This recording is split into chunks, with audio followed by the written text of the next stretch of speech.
Hi friends, welcome to red spider Sakthi. இன்னைக்கு நம்ம இந்த வீடியோவில் எதை பத்தி பார்க்க போறோம் அப்படின்னு பாத்தீங்கன்னா, ஜெயிலர் 2 செட்ல நடந்த சில சுவாரஸ்யமான சம்பவங்களை யோகி பாபு சொல்லி இருக்காரு.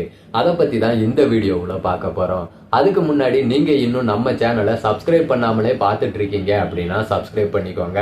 மறக்காம பக்கத்துல இருக்க பெல் ஐக்கானையும் கிளிக் பண்ணிக்கோங்க. இப்ப வீடியோக்குள்ள போகலாம்.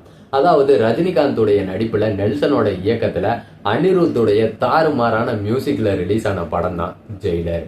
இந்த படம் பாத்தீங்கன்னா உலகம் ஃபுல்லா 650 கோடிக்கும் மேல வசூல் பண்ணி மிகப்பெரிய சாதனையை படைச்சிருந்துச்சு. இந்த படத்தோட வெற்றியை தொடர்ந்து இப்ப ஜெயிலர் படத்துடைய 2ஆம் பாகத்தோட ஷூட்டிங்கும் விறுவிறுப்பா போயிட்டு இருக்குங்க. ஜெயிலர் படத்துடைய 2ஆம் பாகத்துக்கான ஷூட்டிங் கேரளாவுல நடந்துட்டு இருக்குன்னு சொல்லப்படுது. இந்த ஷூட்டிங்ல தெலுங்கு நடிகர் பாலையா, மலையாள நடிகர்கள் பகத் பாசில் மற்றும் மோகன்லால் இவங்கெல்லாம் சேர்ந்து நடிச்சிட்டு இருக்கிறதாவும் சொல்லப்படுது. இந்த செட்ல பாத்தீங்கன்னா ஒரு கலகலப்பான ஒரு விஷயம் நடந்திருக்கு. அந்த விஷயத்தை தான் நம்ம யோகி பாபு சொல்லி இருக்காரு.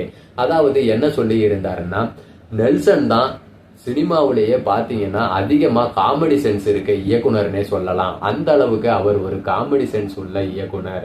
அதே போல ரஜினிகாந்த் பாத்தீங்கன்னா நெல்சன் கிட்ட இந்த பார்ட்ல யோகி பாபுவை கண்டிப்பா பழி வாங்கியே ஆகணும், யோகி பாபுவுக்கு ரிவெஞ்ச் கொடுத்தே ஆகணும்ன்ற மாதிரி நம்ம ரஜினி சார் பாத்தீங்கன்னா நெல்சன் கிட்ட சொல்லிட்டே இருக்காரு.